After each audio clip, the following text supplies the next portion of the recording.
한 주간 동안 평안하셨습니까? 인사 나누시기 바랍니다. 안녕하십니까? 예. 더워서 우리 성도님들 가운데 피서를 가신 분이 많으신 것 같아요. 저도 내일부터 한 주간 휴가를 다녀오려고 합니다. 기도해 주시기 바랍니다. 자, 오늘 열왕기상 19장 1절부터 18절까지 말씀을 통해서 엘리야의 번아웃 그랬죠? 예, 번아웃이라는 말은 이제 탈진이라는 뜻입니다. 그래서 엘리야의 번아웃, 엘리야의 탈진. 이 번아웃이라는 말은 영어 단어입니다. 이 사전에 의미를 찾아보니까 외래어 그렇게 되어 있고요. 어떠한 활동이 끝난 후에 심신이 지친 상태, 과도한 훈련, 운동선수가 과도한 훈련을 하거나 또 경기가 원하는 대로 풀리지 않아 쌓이는 스트레스로 심리적으로, 생리적으로 지친 상태, 몸과 마음이 지친 상태를 이제 번아웃이라고 합니다. 이로 인하여 생긴 증후군을 이제 번아웃 증후군이라고 하죠. 어떤 일에 아주 심리적으로 몰두하다가 거기에 이제 극도의 스트레스까지 쌓여 있는 상태입니다. 그래서 그 일로 인하여서 정신적으로, 육체적으로 기력이 소진되고 무기력증이나 우울증으로 빠지는 현상, 이것을 번아웃 신드롬, 그래서 번아웃 현상입니다. 증후군이라고 우리가 일반적으로 말하죠. 오늘 열왕기상 19장에는 엘리야가 이런 그 증후군에 걸렸던 것 같아요. 어디에 보니까 게으름과 우리가 기력을 다한 번아웃이 무슨 차이가 있느냐 그러죠. 게으름이라는 것은 내가 그냥 하기 싫은 거예요. 하기 싫어서 이렇게 누워 있다가 내가 뭔가 한 일이 생겨나면 일어날 수 있으면 아직 이 사람은 번아웃된 상태가 된 게 아니래요. 그런데 번아웃된 상태는 어떤 상태냐면 내가 지쳐서 넘어졌는데 내가 정말 좋아하고 기뻐하는 일을 내가 늘 평소 같으면 하겠는데 그것도 못 하겠는 거예요. 탁 쓰러져서 그냥 누워서 잠만 자고 쓰러져 있는 상태, 이런 것이죠. 오늘 엘리야가 이런 상태에 빠졌고 이런 상태를 우리가 생각하면서 우리도 이러한 상태를 어떻게 이겨나갈 것인가를 생각해 보면 되겠습니다. 여기 영어 번이라는 말은 타다, 그 말이에요. 타다. 여러분 초 있죠, 초. 초를 이렇게 딱 태우면 촛농이 다 녹아서 다 일그러지잖아요. 그럼 더 이상 이 초심지가 없어서 다 타서 더 이상 탈 게 없는 상태, 그게 이제 번이라고 하는 동사인데요. 번아웃 됐다는 겁니다. 자, 그럼 이제 엘리야가 왜 이렇게 이런 상태에 빠졌는지 그 배경에 대해서 먼저 살펴보도록 하겠습니다. 엘리야는 아주 열정적이었던 사람인 것 같아요. 그 성향적으로 보면 MBTI 검사를 하면 E에 해당되는 사람, 아주 열정적이고 뜨거운 사람, 베드로와 같은 그런 사람이었을지 모르겠습니다.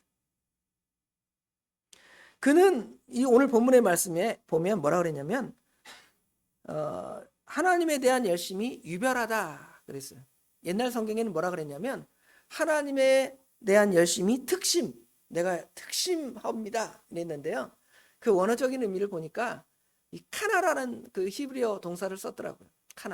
카나는 질투한다 이런 뜻이거든요. 예수님, 우리 그 십계명에 보면 우리 하나님께서는 질투하는 하나님이신즉 나를 사랑하지 않고 우상을 섬기는 자를 내가 질투하신다 그랬잖아요. 그 질투라는 단어, 우리 마음에 질투하는 마음과 같은 단어를 표현했는데, 또 여기 특심이라는 열심이라는 단어가 이런 단어에다가 이 단어를 이제 이렇게 두 개를 연달았어요. 히브리어 동사가 두 개로 이렇게 연달았으면 강조하는 뜻인데요. 어떤 식으로 이제 해석을 하게 되냐면 질투를 질투하다. 우리가 질투하는 것도 그렇죠? 굉장히 어떤 열정이나 뜨거움이 들어가야 되는데 그 질투를 질투하는 정도. 그냥 열심이 아니에요. 그래서 옛날에는 특심이라는 단어를 썼고 그 열심이 아주 유별하다 이렇게 성경으로 해석을 했는데, 그만큼 그 하나님의 일에 열정적인 그러한 사람이었습니다. 무슨 열심이죠? 엘리야의 열심을 우리가 보면 그는 이스라엘이 가장 영적으로 암흑기 시대에 살았던 하나님의 종이었습니다. 엘리야가 사역한 시대에 유명한 왕이 있죠. 북이스라엘에. 어떤 왕이죠? 아합 왕. 아합 왕은 북이스라엘의 왕 중에 가장 악한 왕이고, 하나님을 배신하고 하나님을 배반한 모든 이스라엘의 표본으로 우리가 보통 이 아합 왕을 이야기합니다. 열왕기상 16장 31절에 보면 이 아합 왕은 그 북이스라엘의 초대 왕이었던 그 여로보암의 죄를 아주 가볍게 생각하는 사람이었습니다. 어떤 죄가 아주 악한데 그 죄는 아무것도 아니야. 나한테는 그거는 조족지혈이야. 세 발의 피야. 얼마나 죄를 하나님 앞에 많이 범했는지를 열왕기상 16장 31절에 보면요. 그는 여로보암의 죄를 가볍게 여길 뿐만 아니라 아내를 얻었는데 시돈 사람 엣바알의 딸 이세벨을 아내로 삼았습니다. 그런데 이세벨은 얼마나 우상을 잘 섬기는 왕이었는지 수도인 사마리아에다가 그 바알 신전을 세우는 거예요. 이스라엘 백성들이 예루살렘에다가 하나님의 성전을 짓는 것처럼 지금 북이스라엘의 아합 왕은 자기의 수도 사마리아에다가 바알의 신당을 세우고 바알을 섬기도록 한 거예요. 왕이 그렇게 섬기니 백성들은 당연히 그런 죄를 심하게 범했을 것으로 생각이 됩니다. 제단을 쌓고 하나님 앞에 심히 악을 행하였다고 지금 열왕기상 16장 31절부터 33절에 우리에게 말씀해 주고 있습니다. 그런 시대에 하나님의 위대한 선지자가 나타났죠. 그 사람이 바로 엘리야입니다. 우리가 선지자 그러면 굉장히 많은 것 같잖아요. 네, 선지자는 그렇게 많지 않습니다. 보통 선지자를 구분할 때 이제 문서 선지자 그러는데요. 문서 선지자라는 말은 이사야, 예레미야, 에스겔, 다니엘처럼 하나님의 말씀을 기록한 선지자들이 있죠. 그래서 이사야 선지자로부터 시작을 해서 그 다음에 마지막인 말라기 선지자까지 선지자 이름을 따라서 성경을 이렇게 하나님께서 기록하게 하셨는데, 그런 선지자들을 일반적으로 문서 선지자라고 해요. 그런 선지자들 빼면 우리가 선지자를 기억하면 누구를 선지자로 기억하냐면 모세, 사무엘, 또 엘리사, 엘리야, 나단, 몇 손가락으로 뽑아요. 선지자들이 그렇게 많지 않습니다.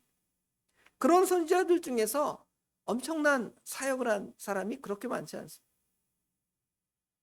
모세 시대에 엄청난 일을 행한 게 성경에 기록된 게 있죠.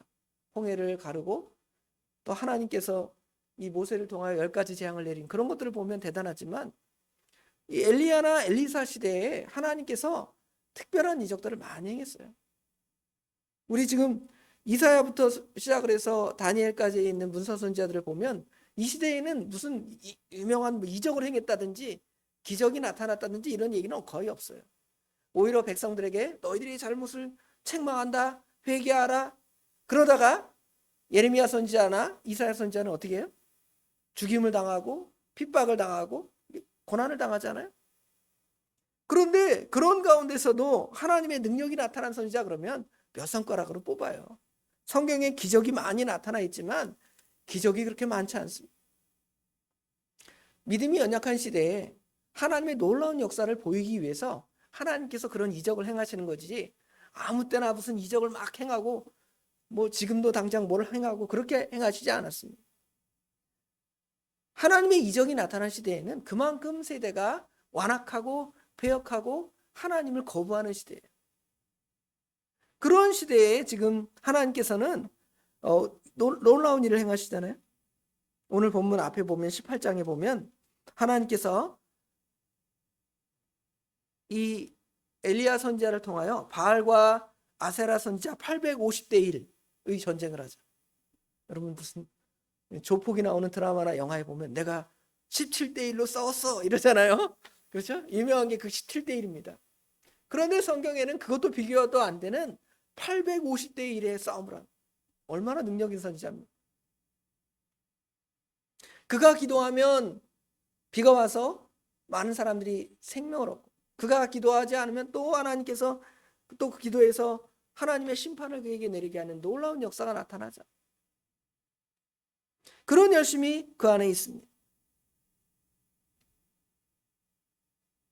그런데 오늘 그가 탈진하게 된 것, 넘어지게 된 것을 보면 굉장히 좀 우습습니다. 여기 19장 1절에 보면 아합이 엘리야에 행한 모든 일과 그가 어떻게 모든 선지자를 칼로 죽였는지를 이세벨에게 말하니, 이세벨이 사신을 엘리야에게 보내어 이르되 내가 내일 이맘때에는 반드시 내 생명을 저 사람들 중 한 사람의 생명과 같게 하리라. 그러지 아니하면 신들이 내게 벌 위에 벌을 내림이 마땅하니라 한지라. 왕이 내린 것도 아니에요. 왕의 아내 이세벨이 너 그렇게 우리 선지자들을 죽였어? 내가 걔네 죽인 것처럼 너도 죽일 거야. 그 여자 말의 한마디에 어떻게 된 거예요? 갑자기 이제 넘어지고 쓰러진 거예요. 되게 우스워 보일 수 있잖아요. 왕이 그랬다든지 아니면 자신이 하나님의 놀라운 능력의 역사를 행한 걸 생각하면 누가 한마디 했다고 그게 넘어질 일입니까? 쓰러질 일입니까? 그렇지 않잖아요. 그 전에 그가 대단한 영적인 싸움을 싸웠는데 갑자기 이런 번아웃 상태가 온 거예요. 사실은 자기가 모든 힘을 다해서 아까 말한 대로 850대 1의 싸움을 했는데 이 정도 했으면 다 한 거 아니야? 뭐 이 정도의 마음이 들 정도로 열심히 했는데 갑자기 어떻게 하는 거예요? 어떤 결과물이 나타나지 않고 이스라엘이 하나님께 돌아오는 것도 없고요. 심지어 자기를 죽인다고 하니까 이 말에 갑자기 자기의 어떤 의지가 확 꺾인 거예요. 싸울 의지가 상실되게 된 것입니다. 여러분, 전쟁에서 이 상대를 넘어뜨리는 한 전략이 이 상대의 그 대적들의 그 마음을, 이 심리적인 것들을 다운시키면 전쟁에 이길 수 있다고 하죠. 그래서 이제 음악 같은 거, 자기 고향 사람들의 음악을 막 틀어주는 거. 우리도 북한과 이런 대치 상태에 있는데 확성기, 남한에 있는 뭐 어떤 음악이나 그런 뉴스나 이런 정보를 막 북쪽에다 틀어놓으면 북쪽의 그 군인들이 심리적으로 흔들린다 그러잖아요. 이런 일이 실제로 이렇게 벌어질 수가 있습니다. 우리 한국 사람들은 아주 부지런히 열심으로 일하는 사람들이 많습니다. 게으른 사람이 별로 없는 것 같아요. 제가 제일 게으른 것 같아요. 왜 이렇게 열심히 일해요? 아침부터 일찍 새벽기도 촬영 운전 딱 나가면 그때부터 운동하는 사람들이 있어요. 얼마나 대단한지. 밤에 잠을 못 주무셔서 그런지는 모르겠지만 그렇게 열정적으로 사는 사람들이 있습니다. 얼마나 빨리빨리 이렇게 움직이는지 모르겠습니다. 빨리빨리. 일하는 것도, 노는 것도, 공부하는 것도 다 사람들이 되게 열심을 냅니다. 그렇게 열심을 내다가 갑자기 어때요? 갑자기 내가 왜 일하지? 이럴 마음이 불쑥 들 때가 있어요. 그때 이제 갑자기 심리적으로 확 다운되는 거죠. 우리 어머니 권사님들 자녀 키우기 위해서 얼마나 열심히 일합니까? 그렇죠? 그러다가 갑자기 이제 무기력해지는 갱년기가 오고 무기력함이 와서 내가 뭐 하려고 이 고생을 하는가? 무슨 영화를 보려고? 애들을 위해서 빨래해주고 설거지해주고 밥해주고, 야 너희들이 알아서 먹어. 안 해. 이렇게 이제 그 마음이 다운될 때가 있다는 것이죠. 이런 상태가 오면 갑자기 마음이 먼저 아프다가 또 몸도 그렇게 또 아파요. 그렇죠? 마음과 몸이 동시에 정신적으로, 육체적으로 질병의 형태로 나타날 수가 있습니다. 우리 성도들도 우리는 또 영적인 부분까지 있어요. 단순히 정신적인 거, 육체적인 것뿐만 아니라 성도들의 그 번아웃은 영적인 번아웃도 올 수가 있어요. 주일날 교회 와서 열심히 막 봉사하고 헌신하는데 어느 순간에 갑자기 힘든 거예요. 내가 왜 이거 왜 하라? 나 못하겠습니다. 우리 다음부터 좀 어떻게 합시다. 이런 마음을 우리가 영적으로 가질 수가 있죠. 근데 이것은 어떻게 보면 지극히 정상적인 형태라고 볼 수 있고요. 그래도 이제 우리가 이것을 성경에서는 이겨나가야 할 것을 가르쳐 줍니다.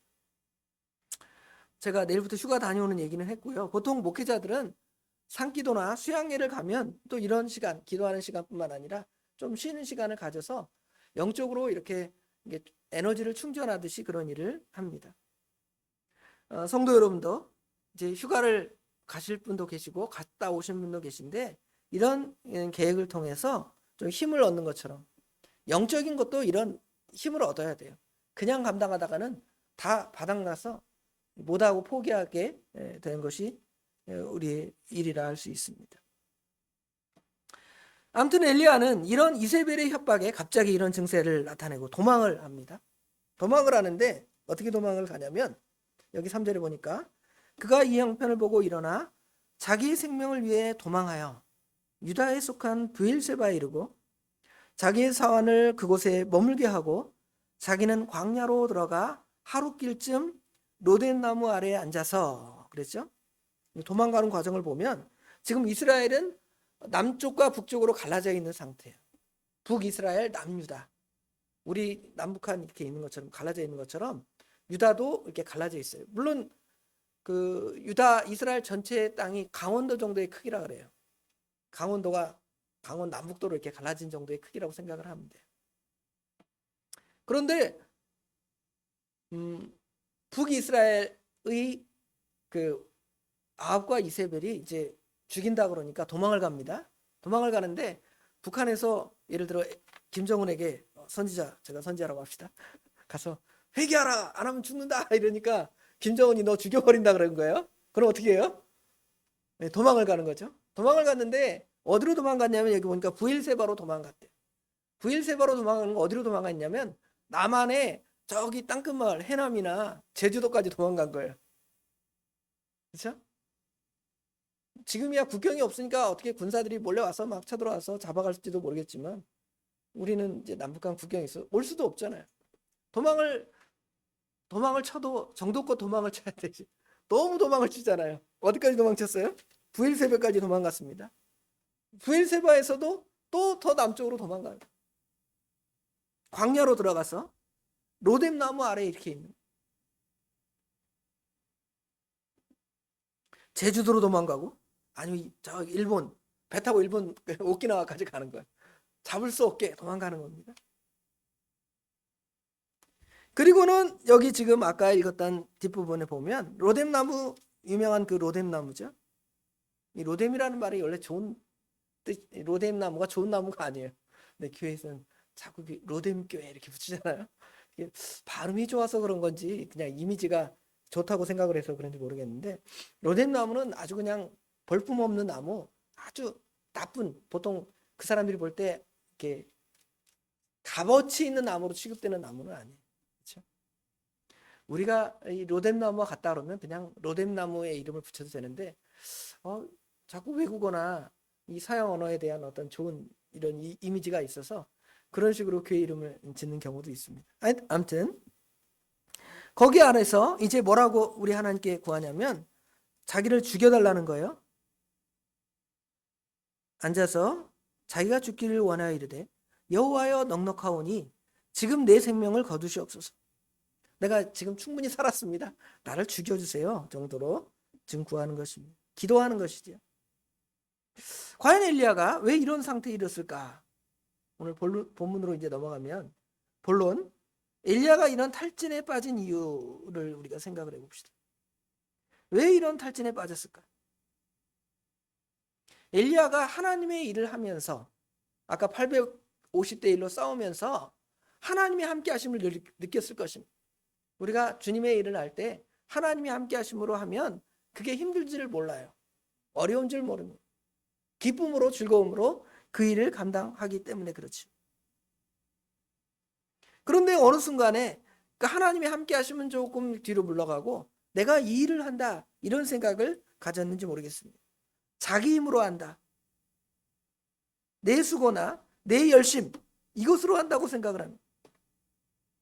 물론 자기가 수고하고 열심히 하죠. 직장 생활이든지 가정의 일이든지 또는 교회의 봉사든지 다 여러분이 하고 우리 자신이 하는 것입니다.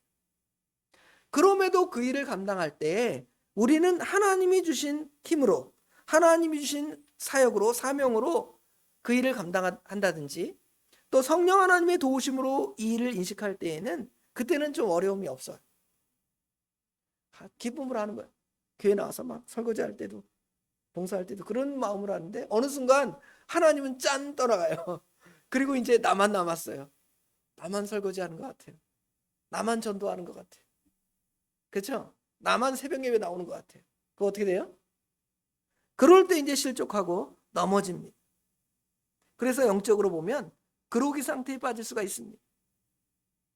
그럴 때 어떻게 해야 될까? 그럴 때 이제 근원으로 돌아가야죠. 내가 하고 하나님께서 나를 통하여 하시지만 하나님이 하신다의 상태로 돌아가야 이것을 벗어날 수가 있습니다. 자기중심적인 착각에 빠져서 넘어지는 것이 아니라 이제 이 일은 하나님이 하시고 하나님이 주신 힘으로 한다면 이것을 이겨나갈 수가 있는 것이죠. 그러면서 우리가 잠시 쉴 때는 쉴 수 있습니다. 넘어집니다. 넘어졌죠? 누워서 자더니 그랬잖아요. 5절에 보니까 로뎀나무 아래에 누워 자더니 어떨 때는 그냥 쉬는 것이 필요하기도 합니다. 그냥 억지로 그냥 그 지친 몸으로 무슨 일을 또 하다가 더 무슨 효과가 날 수 있어요? 역효과가 나서 더 병이 깊어질 수가 있습니다. 안 되겠다 싶으면 쉬는 거예요. 하나님, 이건 도저히 내가 큰일 나겠습니다 하는 상태가 있잖아요. 그걸 넘어가지 않는 선까지는 우리가 최선을 다하지만 만약에 우리 육신이 영적으로나 육신적으로 그런 상태에 있으면 쉬는 거예요. 하나님이 그것에 대해서 계속 깨우고 여기서 자면 어떡하냐, 일어나 하고 발로 깨우지 않았습니다. 누워서 자더니 그리고 하나님께서는 이제 겨우 이제 먹을 걸 주는 거예요.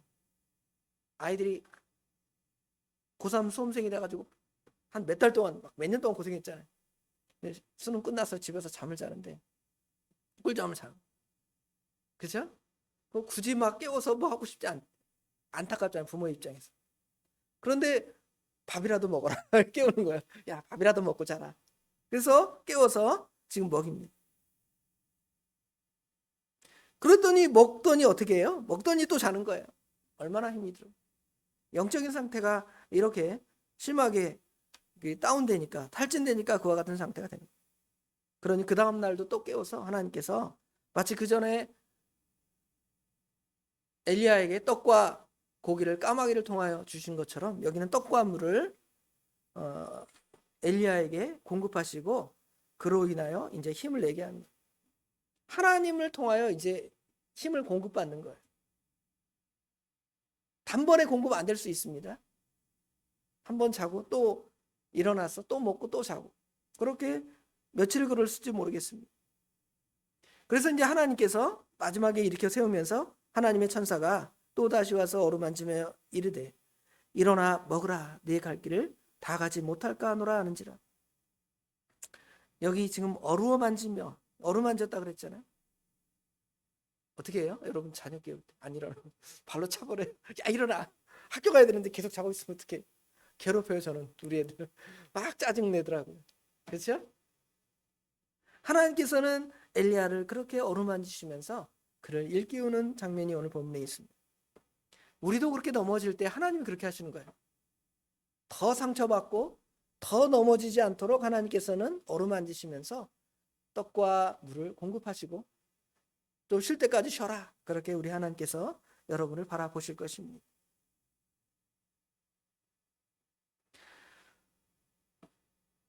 지금 엘리야는 하나님만을 바라보지 아니하니까 하나님만을 계속 바라보고 나갔다면 넘어지지 않을 텐데 넘어진 거죠. 오늘 오후에 상고할 말씀이지만 이 베드로 예수님께서 무리를 걸으실 때 베드로에게 물을 걸어라 그러더니 베드로가 처음엔 잘 걸었습니다. 왜 잘 걸었냐면 다른 거 바라보지 않고 예수님만 바라볼 때고. 근데 예수님 바라보지 않고 이 환경을 바라보니까 어떻게 되는 거예요? 빠지는 거예요. 전에 850대 1 싸울 때에는 하나님만 바라봤어요. 왕에게 가서 내가 기도하면 이제 3년 6개월 동안 비가 오지 않겠다 말할 때에는 하나님만 바라보고 그렇게 말한 것입니다. 그런데 순간에 다른 환경들이 보이는 거죠. 무슨 환경이 보여요? 아방이 죽인다, 이세벨이 죽인다 이런 게 보이는 거예요. 그러니까 물속으로 베드로가 빠지는 것처럼 엘리야도 그렇게 빠져서 죽여달라고 하는 것을 볼 수가 있습니다. 하나님께서는 그에게 힘을 주셔서 그로 하여금 이제 하나님의 일을 하게 하시는데요. 하나님께서 이제 어떻게 하시냐면 여기 9절에 보니까 뭐라고 말씀하시냐면 지금 어디까지 이제 일어서 가게 되냐면 호렙산에 이제 일어나서 가게 됩니다. 가서 40일 동안 있으면서 호렙산에 있었는데 엘리야가 그곳 굴에 들어가 거기에 머물더니 여호와의 말씀이 그에게 이르시되 엘리야야 내가 어찌하여 여기 있느냐.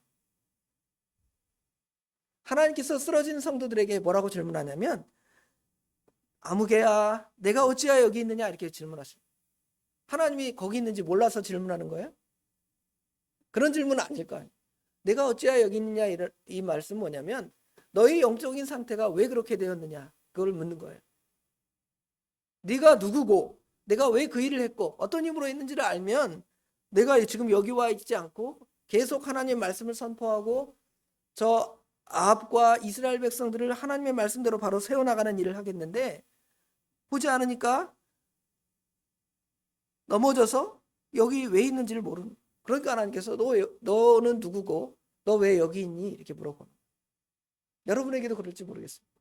영적으로 실족되고 다운되고 넘어져 있을 때 너 왜 여기 있냐? 뭐 몰라서 하나님이 묻는 거는 아니라고 생각됩니다. 그러면서 이제 자신의 그 신분과 하나님의 은혜와 이런 것들이 다 더해지면서 마지막에 이제 그를 세우시죠. 세우면서 그에게 사명을 주십니다. 그런데 이제 하나님께서 여지까지 자신이 그 엘리야가 감당해왔던 사명의 그 특징들을 생각해 보는 거예요. 엄청난 일을 해왔잖아요. 그것과 비교해서 하나님께서 지금 호렙산에서 행하신 그 하나님의 놀라운 일들을 보여줍니다. 여기 11절에 보니까 여호와께서 이르시되 너는 나가서 하나님 앞에 산에 서라 하시는데 하나님이 거기서 놀라운 일을 보여줍니다. 뭐가 먼저 일어나냐면 여호와 앞에서 크고 강한 바람이 이제 산을 가. 얼마나 큰 바람이었는지 산을 가를 정도의 큰 바람이 일어나죠. 그 바람 때문에 바위가 부서지고 놀라운 일이 일어나지만 그 가운데 하나님이 계시지 않았다 그랬습니다. 또 그 바람이 끝난 다음에 하나님께서 그 땅에 지진을 일으키시는데요. 그 지진 가운데서도 여호와께서 계시지 않습니다. 또 12절 끝에 보면 12절에 보면 지진 후에 불이 있으나 그 타는 불 가운데서도 하나님이 거기 함께 계시지 않았다는. 그러면서 이제 그 불 후에 아주 작은 소리로 하나님께서 말씀하십니다. 세미한 하나님의 음성이 그에게 들리기 시작하고 그를 통하여 네가 아는 그 하나님의 일이 어떤 성격을 가지고 있냐를 다시금 가르쳐줍니다. 아까 850대 1 기도하니까 비가 내리고 기도하니까 비가 안 내리고 이런 놀라운 외적인 역사보다는 그들에게 뭘 선포하냐면 하나님의 말씀을 선포하는 거예요. 우상 섬기지 말고 하나님을 섬겨라. 하나님이 그 이적을 행하신 목적이 있을 거 아니에요. 그 850대 1로 싸운 목적이 있을 거 아니에요. 그것을 통하여 많은 사람들이 하나님께로 돌아오고 하나님의 말씀을 하나님의 은혜를 받도록 하기 위한 그 근본인데 우리가 뭘 자꾸 착각할 수가 있냐면 하나님의 말씀의 선포나 그 내용에 집중하지 않고 하나님께서 그 일을 행하시기 위해서 부수적으로 하는 여러 일들에 우리가 집중할 수가 있습니다. 예를 들어 목사가 입을 통하여 하나님 말씀을 선포하는 게 중요한데 이 목사의 입술을 통하여 하나님 말씀이 선포될 때 수많은 사람들이 하나님께 돌아오는 놀라운 일이 일어나잖아요. 그러면 그 말씀보다는 이 안에 채워진 그 숫자에 집중할 수가 있습니다. 그러면 숫자가 가득 채울 때는 대단하다 이렇게 생각될 수 있지만 오늘같이 갑자기 여행 간다 그러고 쑥 빠졌어요. 목사가 말씀 전하다가 힘이 쭉 빠져. 이게 뭐야 다 어디 갔어 이러는 거죠. 뭐에 집중하냐면 내가 지금 이 시간에 성도들에게 하나님 말씀을 전하는 것이 가장 중요하다. 이들의 생명을 살려나가는 것이 가장 중요하다. 이것을 생각했으면 누가 와서 반대하고 뭐 별소리 다 해도, 이세벨이 와서 자기를 협박하고 별소리 다 했어도 나는 그냥 하나님 말씀을 전합니다. 그럴 텐데 그런 것이 아니라 하나님 말씀 전하다 보니까 이 소리 저 소리 막 옆에 들려오는 거예요. 그럼 어떻게 해요? 마음이 흔들리죠. 그러다가 안 된다 싶으니까 이제 탈진하고 기진하고 번아웃이 오는 거예요. 내가 왜 이러고 있는가? 하나님의 일이 그와 같은 거예요. 나만 남았다는 거예요. 나만 일하는 것 같고 다른 사람들은 나한테 아무것도 협조해 주지 않는 거예요. 우리 부모님들, 어머니가 그래 일을 열심히 하는데 애들 손 하나 까딱 안 하잖아요. 그렇죠? 어때요? 열 확 받죠?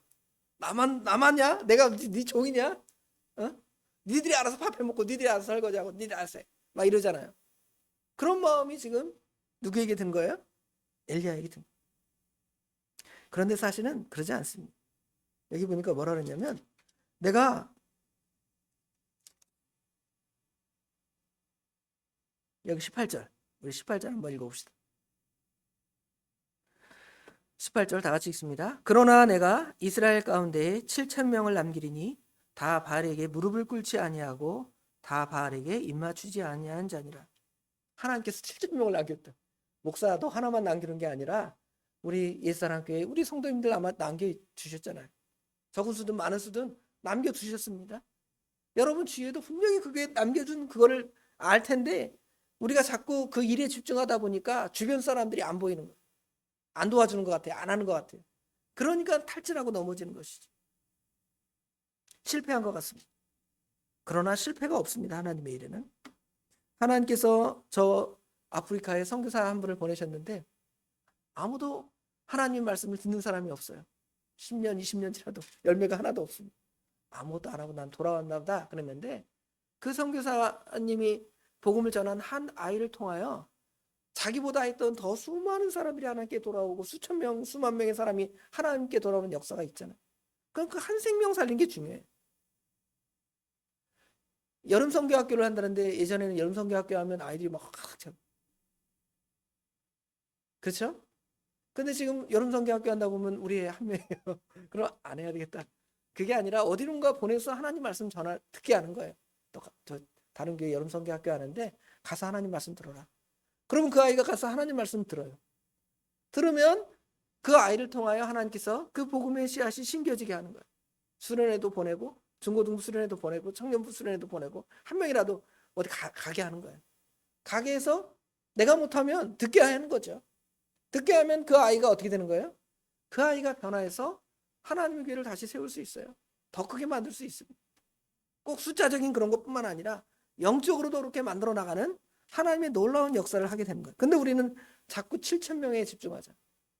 자꾸 자기 혼자만 생각한다고 생각을 하잖아요. 그러나 하나님께서는 바알에게 무릎 꿇지 아니한 사람들을 남겨두어서 하나님의 일을 행하실 것입니다. 그리고 이제 엘리야에게 사명을 주잖아요. 사명 주는데 다메섹에 가서 하사엘에게 기름 부어 아람 왕 되게 하고 이방 나라에 영향을 끼치게 하고 또 님시 아들 예후에게 기름을 부어 이스라엘 왕이 되게 하고 타락한 이스라엘을 고쳐나가게 하죠. 또 아벨몰라 사바세 아들 엘리사에게 기름을 부어 너를 대신하여 선지자가 되게 하라. 여러분 엘리사 선지자하고 엘리야 선지자를 비교하면 우리는 엘리야에게 더 집중을 할 때가 있는데 사실은 엘리사 선지자가 더 많은 사역을 했어요. 더 신기한 일이 더 많이 일어나요. 열왕기하 2장 3장부터 시작해서 열왕기 앞에 보면 더 재미있는 일이 많아요. 엘리사 선지자 이야기가. 그렇죠.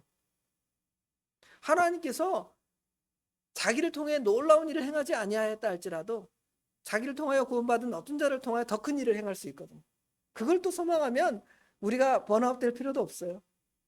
근데 우리는 자꾸 내가 해야 되고 나에게 집중되고 내가 못하면 안 되고 이러니까 실망하고 넘어질 때가 많이 있는 것입니다. 결론을 맺겠습니다. 우리 인생을 살아가며 가정이나 직장이나 교회 안에서 열심히 헌신하다 보면 문득 지치고 모든 것을 포기하고 이런 상태가 오잖아요. 번아웃 상태가 찾아올 수 있습니다. 그때 우리는 우리의 것들을 다 내려놓고 하나님이 주신 힘으로 하나님의 음성을 듣는 거예요. 하나님 내가 무엇 하기를 원하십니까? 하나님의 음성에 귀를 기울이면 하나님께서 우리와 함께 하신 일을 보게 하는 거예요. 마치 우리 엘리사 스토리 얘기 들어보면 엘리사가 아람 나라와 전쟁에서 자꾸 이스라엘이 승리하니까 아람 왕이 열받잖아요.